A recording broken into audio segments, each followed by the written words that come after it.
దేవునికి స్తోత్రం. Praise the lord. మన ప్రభు అయిన యేసుక్రీస్తు వారి పరిశుద్ధ నామమునకు మహిమ కలుగును గాక.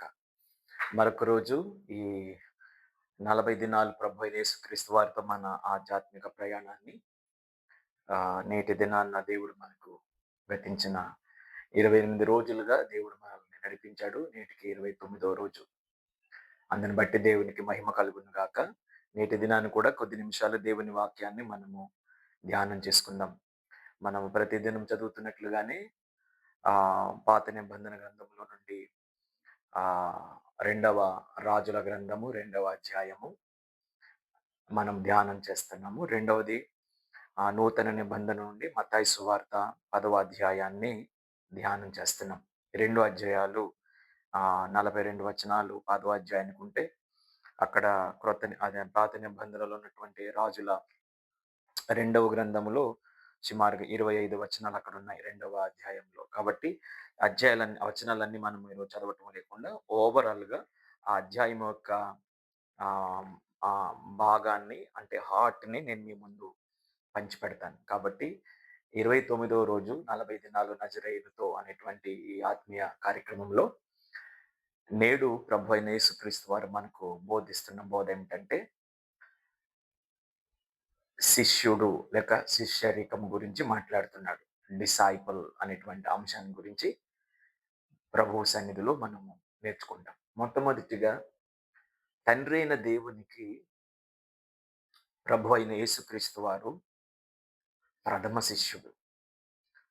తండ్రి చెప్పిన ప్రతి మాట ప్రభు అయిన యేసుక్రీస్తు వారు పాటిస్తున్నారు. తండ్రి ఏమి ఆజ్ఞాపిస్తున్నాడో అవన్నీ నేను చేస్తానన్నాడు. తండ్రి నాకేమి బోధించమన్నాడో అవే మీకు బోధిస్తున్నాను అన్నాడు.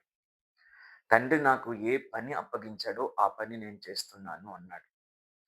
అది సౌఖ్యంగానైనా, సులభంగానైనా, కష్టంగానైనా, శ్రమతో కూడినదైనా, మరి అది ఏ విధంగానైనా సరే తండ్రి నాకు చెప్పారు, నేను చేస్తున్నాను అనేటువంటిది ప్రభు అయిన యేసుక్రీస్తు వారు తండ్రి పట్ల తన విధేయతను కనపరిచారు. అంటే మనం అర్థం చేసుకోవాలి, పరలోకపు తండ్రి ఎదుట ప్రభు యేసుక్రీస్తు వారు శిష్యునిగా మనము గుర్తించవచ్చు, గమనించవచ్చు, అర్థం చేసుకోవచ్చు. ఇప్పుడు మనము ప్రభు అయిన యేసుక్రీస్తును అంగీకరించిన మనం కూడా ఇప్పుడు మనము యేసుక్రీస్తు ప్రభు వారికి మనము శిష్యులుగా మారాలి, డిసైపుల్‌గా మారాలి. శిష్యరికం అనేటువంటిది చాలా కఠినమైనటువంటి ఒక ప్రాసెస్, ఒక ప్రక్రియ. ఇది అంత సులభమైనటువంటిది కాదు.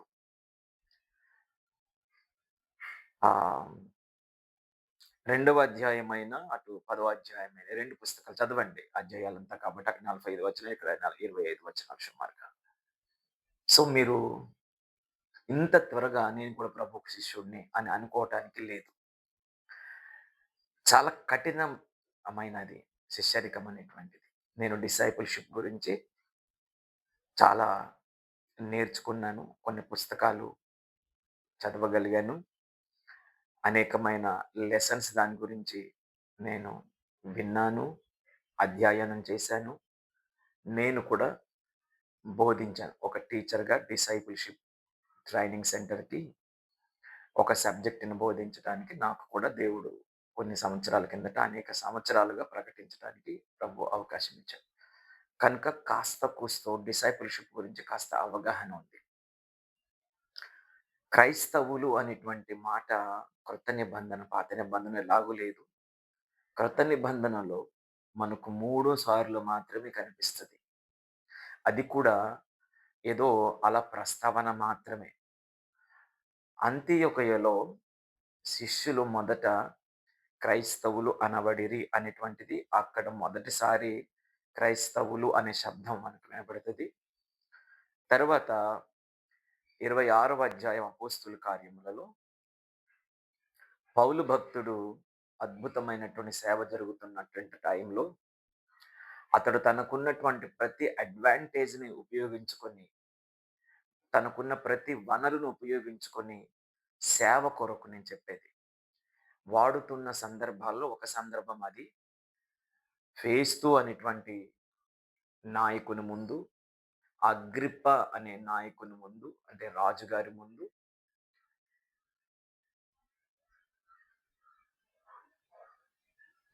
సాక్ష్యం చెప్పవలసిన సమయం వచ్చింది. నేను ఇదివరకు ఒక ప్రశ్నకు జవాబు చెప్తూ చాలామంది పౌలు ధర్నా చేశాడు. పౌలు తన రాజ్యాంగపు హక్కుల్ని ఉపయోగించుకున్నాడు. పౌలు తన పౌరత్వాన్ని రోమ పౌరత్వాన్ని వాడుకున్నాడు. సిటిజన్‌షిప్ యొక్క బలాన్ని వాడుకొని చెరసాల నుంచి బయటపడ్డారు. కాబట్టి మనం కూడా అజిటేషన్ చేయొచ్చు. ధర్నాలు చేయొచ్చు, ర్యాలీలు చేయొచ్చు, దీక్షలు చేయొచ్చు. కోర్ట్‌లో కేసులు వేయొచ్చు. ఏమేమో ఇప్పుడు మన సో కాల్డ్ భక్తులైనటువంటి వారు, సేవకులు, నాయకులైన వారు ఇప్పుడు చేస్తున్నటువంటిది ఆ రిఫరెన్స్‌నే వాడతారండి. కానీ అసలు వాళ్ళు పాపం మరిచిపోయిన విషయం ఏంటంటే, పౌలు తన పౌరత్వాన్ని గాని, తన హక్కులు గాని, తనకున్నటువంటి అధికారాలు గాని ఎందుకు వాడుకున్నాడంటే, జైలు నుంచి బయట పడిపోవటానికి, లేకపోతే ప్రాణం దక్కించుకోవటానికి, లేకపోతే శిక్షను తప్పించుకోవటానికి, బతికి బట్ట కట్టేసి, నేను పేరు, నేము ఇంకా గొప్ప గొప్ప ఆధిక్యతల గుండా వెళ్ళిపోదామని, కలకాలం బతికేద్దామని ఆయన ఈ ధర్నాలు, దీక్షలు లాంటివి ఇప్పుడు మనవాళ్ళు అదే ఎగ్జాంపుల్ తీసుకొని చేస్తారు కదా! కాదు. ఆయన ఎందుకు ఆ మాట అన్నాడంటే, ఆ మాటకక్కడ ఆయన చాలా తెలివిగా తనకున్న పౌరత్వాన్ని సువార్త సేవ కొరకే వాడుకున్నాడు. సువార్త పరిచర్యల కొరకే వాడుకున్నాడు. ఆయన ఈ ఇప్పుడులాగా మనం పేరు ప్రఖ్యాతల కొరకో, ఎస్కేప్ అవ్వడం గురించో కాదు. ఆ మూలంగానే అతడు పెద్ద పెద్ద సభ దగ్గర నిలబడాల్సిన పరిస్థితి ఏర్పడింది. ఇప్పుడు 26లో ఫేస్తు దగ్గర ఫేస్తు చిరాకు పడతాడు. ఏమంటాడంటే, "పౌలా నీకు చదువు ఎక్కువ గదా! అందుకే నువ్వు బాగా చదువుకొని వెర్రివాడివైపోయి పిచ్చోడైపోయావు" అని ఆయన్ని ఒక విధంగా దెప్పి పొడుస్తాడు. అప్పుడు ఆయన అంటాడు, "సార్ ఫేస్తు గారు నేను వెర్రివాడిని కానీ, పిచ్చివాడిని కాదు. నేను సత్యం గురించి మాట్లాడుతున్నానండి. అంతెందుకు ఇదిగో మన రాజుగారికి కూడా" అంటే అక్కడున్న అగ్రిప్ప రాజు ముందంటాడు, "ఇదిగో రాజైన మన అగ్రిప్ప గారికి కూడా తెలుసు నా సంగతి. నేనేం చెబుతున్నాను. అవును గదండీ రాజుగారు. మీరు ప్రవక్తలు నమ్ముతున్నారు కదా!" అని అంటే, అప్పుడు అగ్రిప్ప రాజు అంటాడు, "ఓహ్! ఓహ్! పౌలా నువ్వు ఎంత తెలివి గలవాడివయ్యా! అంత త్వరగా నన్ను క్రైస్తవుడిగా మార్చేయాలనుకుంటున్నావా?" అని అంటాడక్కడ. అంటే క్రైస్తవం అనే మాట గురించి నేను చెప్పాల్సొచ్చింది. అది రెండవ ప్రస్తావన. ఇక మూడవది పేతురు భక్తుడు తన పత్రిక 4వ అధ్యాయంలో ఆయన శ్రమలు సంఘం పడుతున్నప్పుడు వారిని ఓదారుస్తూ, వారిని బలపరుస్తూ ఒక పదం ఉపయోగించాడు. మీలో ఎవరైనా క్రైస్తవుడు అయినందుకు బాధ అనుభవించిన ఎడల ఆ పేరుని బట్టియే మీరు సంతోషించండి అంటాడు. క్రైస్తవులనేటువంటిది కేవలం ఒక పేరండి. నేను ఇదివరకు కూడా చెప్పాను. అది హేళనగా మనకు పెట్టబడినటువంటి ఒక దాన్నేమంటాం ఫన్నీ నేమ్ లాంటిది. కానీ ఆ ఫన్నీ నేమేగా కనబడుతుంది గానీ, వాళ్ళు ఫన్నీగా చెప్పినా అది నిజం. క్రీస్తును వెంబడించేవారే క్రైస్తవులు. క్రైస్ట్ ఫాలోవర్సే క్రిస్టియన్స్ అయ్యారు. అండ్ క్రీస్తులో ఉన్నవారే క్రిస్టియన్స్ అవుతారు. అది మనకు వాళ్ళు ఫన్నీగా చెప్పినా, ఎగతాళిగా వాళ్ళు మనకు పేరు పెట్టినా పేతురు చెప్తారు గదా! మీరు క్రైస్తవుడైనందుకు బాధ అనుభవిస్తే ఆ పేరు బట్టి అంటాడు. అంటే వారు పేరు పెట్టారు అట్లాగా. కానీ ఒరిజినల్‌గా మీరు అపోస్తుల కార్యాలు ప్రారంభం నుండి అంటే మనము సంఘం ప్రారంభం నుండి మాట్లాడుతున్నాను నేను యాక్చువల్‌గా. అంతకుముందు సువార్తలు మనకు 4 ఉన్నాయి. 4లో ప్రభువైన యేసుక్రీస్తు వారు శిష్యులు అనే మాట ఎన్నో మార్లు పలికారు. కొన్ని సువార్తలు 4 అలా ప్రక్కన పెట్టి, మీరు సంఘం ప్రారంభం నుండి సంఘము హింసించబడి ప్రపంచమంతా చెల్లాచెదురైపోయినంత వరకు కూడా అంతవరకు కూడా హింసలు చెలరేగి రోమా, గ్రీకు లేపోతే ఇంకా రకరకాల చక్రవర్తుల యొక్క సారథ్యాలలో ఈ హింసించబడుతున్న సంఘము ప్రపంచమంతా చెల్లాచెదురైపోయినటువంటి నాటి వరకు కూడా అంటే ఒక విధంగా చెప్పాలంటే ఇప్పుడు ఈ మోడ్రన్ యుగంలో తప్ప మిగతా అపోస్తుల యుగాలలో మొదటి ఆది సంఘాల కాలాలంతా కూడా క్రైస్తవులని ఎవరిని మనోళ్ళు అక్కడక్కడ పిలిచేవారు మాత్రమే గాని, అందరూ ఏమనేవారంటే శిష్యులు అని పిలిచేవారు. డిసైపుల్స్ అని అది అద్భుతమైనటువంటి ఒక టైటిల్ అండి. అది దానికి మించిన మరొక కితాబు లేదు. అందుకే నేను ఈరోజు ఈ శిష్యరికం లేక శిష్యుడు, లేక శిష్యురాలు, డిసైపుల్ క్రైస్ట్ డిసైపుల్, క్రీస్తు శిష్యులు అనేవారు అద్భుతమైనటువంటి ఒక అనుభవం. అది మన బ్రతుకవ్వాలి.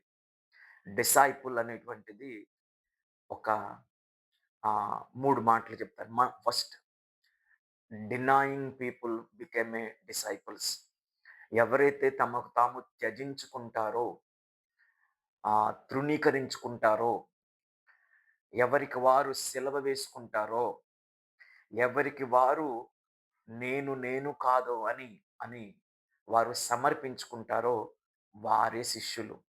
Those who denies themselves, they call A disciples అని చెప్పొచ్చు.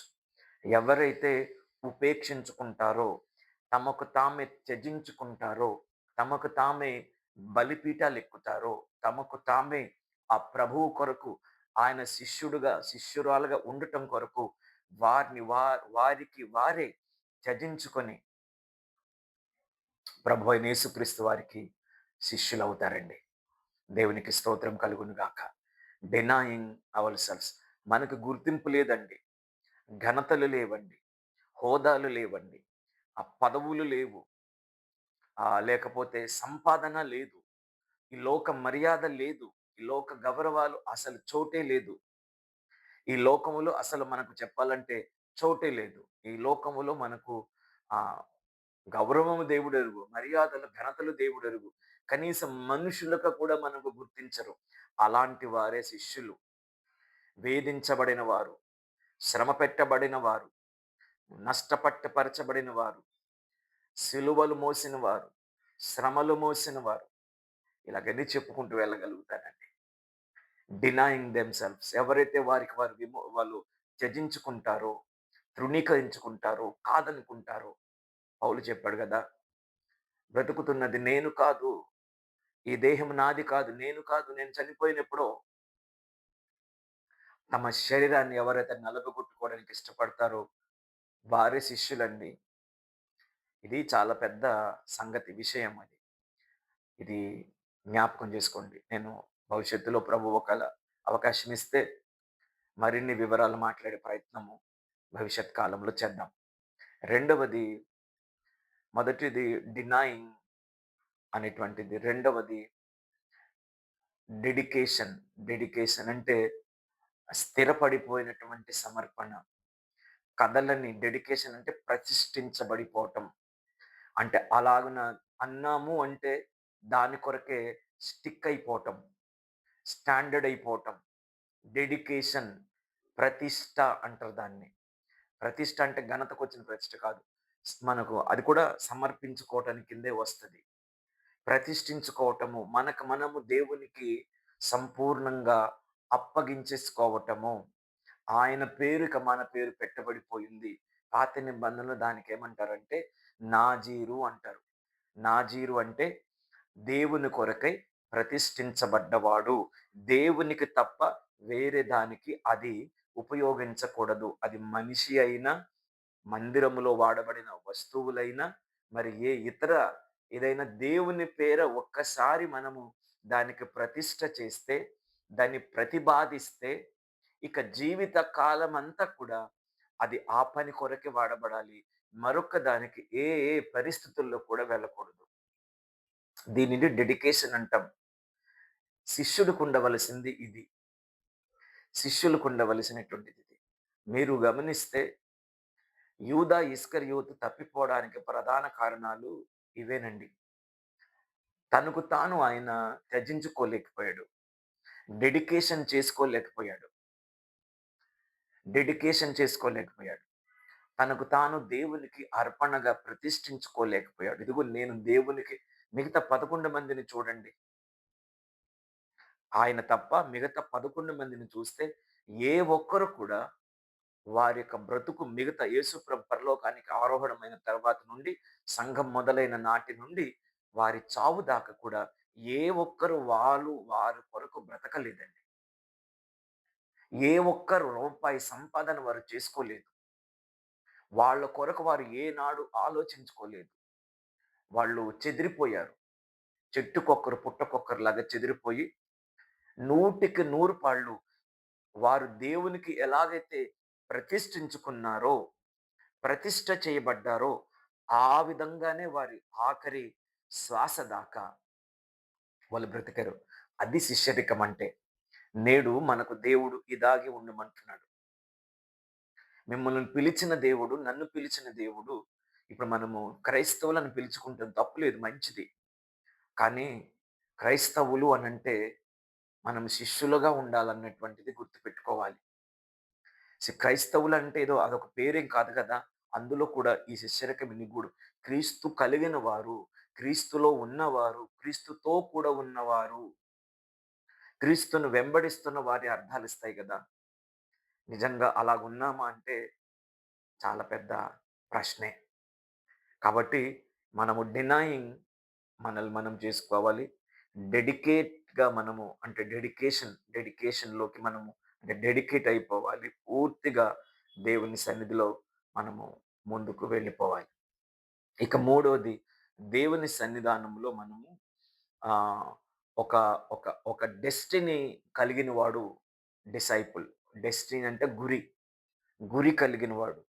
ఏదో గాలికి వచ్చి వెళ్ళిపోయిన గాలివాటం కాకుండా ప్రారంభము నుండి యేసు ప్రభు మనకు ఒక గురి నేర్పాడు. శిష్యులకి ఏం చెప్పాడు? మీరు సర్వలోకానికి సువార్త ప్రకటించండి. 10వ అధ్యాయం అంతా అదే. ఆ 12 మందిని పిలిచి, వారిని బలపరిచి, అధికారం ఇచ్చి, వారికి ఒక గోల్‌ని ఒక ఒక ప్రతిపాదిస్తున్నాడు. ఒక గమ్యాన్ని ప్రతిపాదిస్తున్నాడు. మీరు వెళ్ళండి. ఇదిగో ఈ పని చేయండి. ఇదిగో ఈ పనులు చేయండి. ఒకసారి మనము ప్రశ్న వేసుకోండి. మనకు నిజంగా గోల్ ఉందా క్రైస్తవుడికి? ఆన్సర్ లేదండి. ఆన్సర్ లేదు. ఇంకా పెద్ద మాట, ఒక దైవ సేవకుడు సేవకొచ్చాడు. అతనికేమైనా గోల్ ఉందా అంటే లేదు. మేము సేవ చేసేస్తాం, సంఘం కట్టేస్తాం, చర్చ్ కట్టాం, ఇక్కడ మందిరం కట్టామంటున్నాం గానీ, నిజంగా మనకు గోల్ ఉందంటే కొంచెం ఇబ్బందికరమైన జవాబే రావచ్చు. గానీ శిష్యుడంటే డెస్టినీ చూసిండువాడు. ఒక గమ్యాన్ని కలిగిన వాడు. ఒక గురిని కలిగిన వాడు. ఆ గురి కొరకే మిగతా 2 చేసేవాడు. సమర్పించేసుకుంటాడు. ప్రతిష్ఠించేసుకుంటాడు. డినై చేసేసుకుంటాడు. Praise the Lord. డెస్టినేషన్ మనకుండాలి. శిష్యుడిగా మనము ఒక గురి పెట్టుకొని, బిల్లీ గ్రహం లాంటి గొప్ప దైవజనులు కొన్ని కోట్లాది మంది ప్రజలకు సువార్త చెప్పారు. ఆయనకిలాగా నాకు ఉండకపోవచ్చు. నేనొక 1000 మందికే సువార్త ప్రకటించటం దేవుడు నాకు గురిగా పెట్టాడు. ఆయనకు ఒక 100,00,00,000 మందికి ఆయన సువార్త ప్రకటించడానికి దేవుడు అతన్ని ఎంచుకున్నాడు. నాలాంటి వానికి కేవలం ఒక 1000 మంది వ్యక్తులకు మాత్రమే సువార్త ప్రకటించడానికి ప్రభువు నన్ను కోరుకున్నాడు. ఎవరు గొప్ప? 2 ఒక 100,00,00,000 మందికి, 200,00,00,000 మందికి సువార్త ప్రకటించడానికి ఒక వ్యక్తికి, కేవలం ఒక 1000 మందికి మాత్రమే సువార్త ప్రకటించడానికి దేవుడు ఇద్దరిని వ్యక్తులను కోరుకున్నాడు. ఒకరికి కోట్లలో, ఒకరికి కేవలం ఒక 1000 మందికి మాత్రమే. ఇద్దరిలో ఎవరు గొప్ప? మానవ మేధస్సుతో గనక కోట్లాది మంది సువార్త చెప్పిన వాడే గొప్ప అని అంటాం. ఇది కేవలం 1000 మంది కాబట్టే ఇది తక్కువ అంటాం. ఇది మానవ లెక్కలు, మానవ మేధస్సు, మానవ జ్ఞానం, మన కాలిక్యులేషన్స్. బట్ ఇన్ హెవెన్లీ కాలిక్యులేషన్స్‌లో ఇద్దరు ధనులే, ఇద్దరు ఏర్పాట్లో ఉన్నవారే. ఒకరికి టార్గెట్ అట్లాగా ఇవ్వబడింది. ఒకరికి టార్గెట్ ఇలాగ ఇవ్వబడింది. ఇద్దరూ రీచ్ అయ్యారు. ఇద్దరూ రీచ్ అయ్యారు. 5 తలాంతులు తీసుకున్నవాడు 10 సంపాదిస్తే ఏ ఫ్లాస్ వచ్చిందో, 2 తలాంతులు తీసుకున్నవాడు సంపాదిస్తే అదే ఫ్లాస్ వచ్చింది. అదే ఘనతొచ్చింది. అదే గొప్ప, అదే మెప్పొచ్చింది. దేవుడు ఎవరి సామర్థ్యాన్ని బట్టి వారికిస్తాడు. అంటే ఎవరికి గురి, ఒక్కొక్కరికి ఒక గురి దేవుడు ఏర్పాటు చేశాడు. గురిని కలిగి మన కాలిక్యులేషన్స్ ఏంటంటే ఈయన పెద్ద అని, ఈయన చిన్న అని, ఈయన మధ్యమం అని మనము లెక్కలు వేసుకుంటున్నాం. నో, కాదని నేను దైవ సేవకునిగా మీకు మనవి చేస్తున్నాను. మరి ఈ 40 దినాలలో ప్రభు మనతో ఈరోజు ఏం మాట్లాడుతున్నారంటే, దేవుని బిడ్డలారా, మనమందరం ఒకసారి ప్రభు మనసుతో ఈ మాటలు ఆలోచిద్దాం. శిష్యులుగా నీవు ఉన్నావా?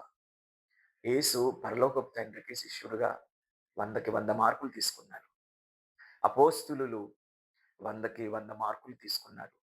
ఆ తర్వాత కట్టబడ్డ దేవుని సంఘము, ఆదిమ సంఘము చాలా మట్టుకు చాలా ఎక్కువ మంది 100కి 100 మార్కులు తీసుకున్నారు. చాలా మంది ఫెయిల్ అయిపోయారు. ఇప్పుడు ఈ ప్రశ్న నేను నేను మీకు అడగట్లేదు. మనమందరం కలిసి వేసుకుందాం. మనము శిష్యులమేనా? నేను చెప్పిన 3 గుణాలు మనల్ని మనము ఉపేక్షించుకుంటూ, త్యజించుకుంటున్నామా లేదా?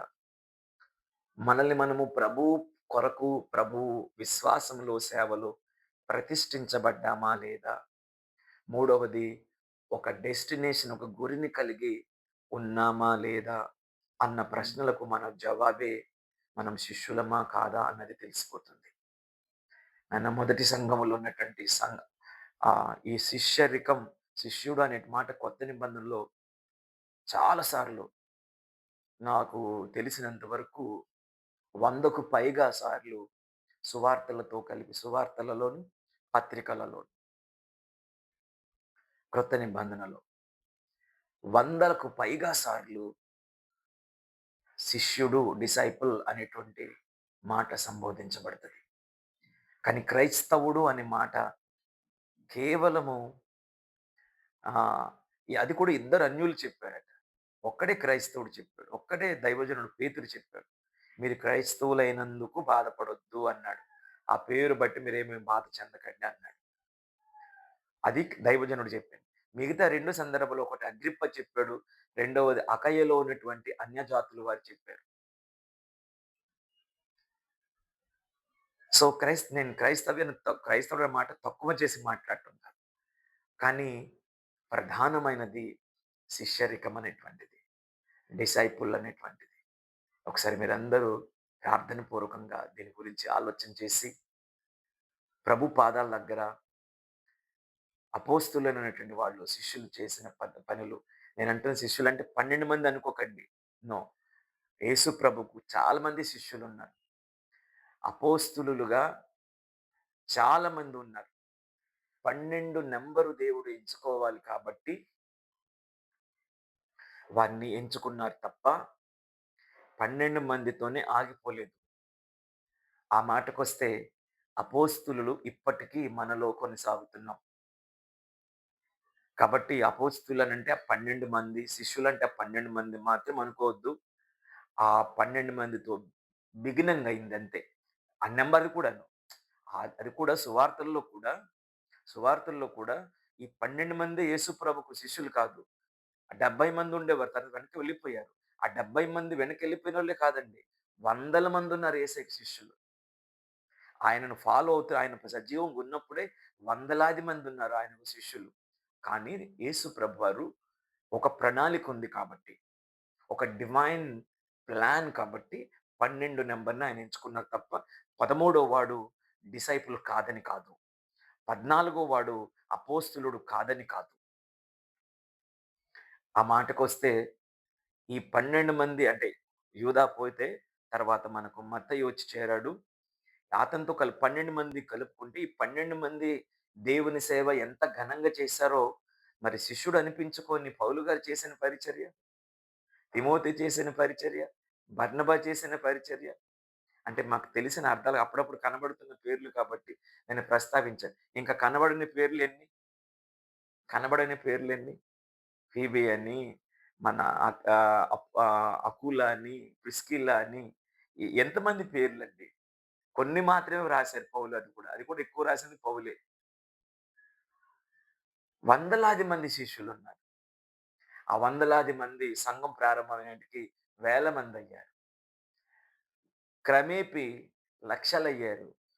నేటికి వందల కోట్ల మందయ్యాం. అందులో మనం కూడా భాగస్వాములమే. సో, మనము శిష్యులముగా ప్రభువుకుంది ఆయన అడుగు జాడల్లో నడుచుకుంటూ, ఆయన ఆజ్ఞాపించిన వాటన్నింటిని మనం చేస్తూ, మనము సమర్పణ కలిగిన వారంగా, త్యజించుకున్న వారంగా, గురి కలిగిన వారంగా నిర్ణయించబడి దేవుని పరిచయ కొరకై వాడబడుదుము గాక. ఈ 40 దినాలు ప్రభు మనందరికీ సహాయం చేయను గాక. ప్రార్థన చేస్తాను. పరిశుద్ధుడైన తండ్రి, జీవము కలిగిన మా దేవ, ఈ పూట మీరు మాతో మాట్లాడినందుకు నీకు స్తోత్రం. అవును దేవా, ఆదిమ సంఘంలో శిష్యుల సంఖ్య విస్తరించుచున్నప్పుడు ఇటువంటి మాటలు ఎన్నో మార్లు వ్రాయబడి ఉన్నది దేవా. నీకు నిజమైన శిష్యులుగా ఉండడానికి మాకు ఈ అంచె దినములలో సహాయపడండి. మాకు మేము సిలువ వేసుకొని త్యజించుకొని, మాకు మేము మా జీవితాన్ని డినై చేసుకొని, మా సౌఖ్యాల్ని, సుఖాల్ని, మాకున్నటువంటి ఏ హంగు ఆర్భాటాలని మేము త్యజించుకొని, మేము కూడా సిలువ వేయబడి ఉండుటకు సహాయం చేయండి. డెడికేషన్ కలిగి, అంటే నీ కొరకు ప్రతిష్ఠించబడి, నీకు తప్ప వేరే వేటిని మేము ఆశించకుండా ఆ ప్రతిష్ఠితమైన జీవితం, ఆ ప్రత్యేకమైన జీవితం మాకు కలుగజేయం. అంతేకాక దేవా, మేము గురి కలిగి ఒక డెస్టినేషన్‌ని మేము పెట్టుకొని, గురి కలిగి నీ కొరకు బ్రతుకుటకు మాకు కృప చూపించండి. తదుపరి మా భుజం మీద మీరు చేయి వేసి, "బలా నమ్మకమైన మంచి దాసుడా, దాసురాలా" అని చెప్పేదాకా ఆ శిష్యరికము మాకు నేర్పుము. నీ కృప చొప్పున బలపరచండి. ఈ మాటలు విన్న నీ ప్రజలైన వారందరినీ మీరు బలపరిచి, స్థిరపరచుమని, ఆశీర్వదించుమని, త్వరగా మేఘాల మీదికి రాబోతున్న నజరేయుడు మా యజమాని అయిన క్రీస్తు ప్రభు వారి పేరట ఈ ప్రార్థన విజ్ఞాపన చేసి ఉన్నాము. మా పరలోకపు తండ్రి. ఆమేన్. ఆమేన్. ప్రైజ్‌లందరికీ వందనాలు. ప్రభు చిత్తమైతే మరొకసారి కలుసుకుందాం. ఆమేన్.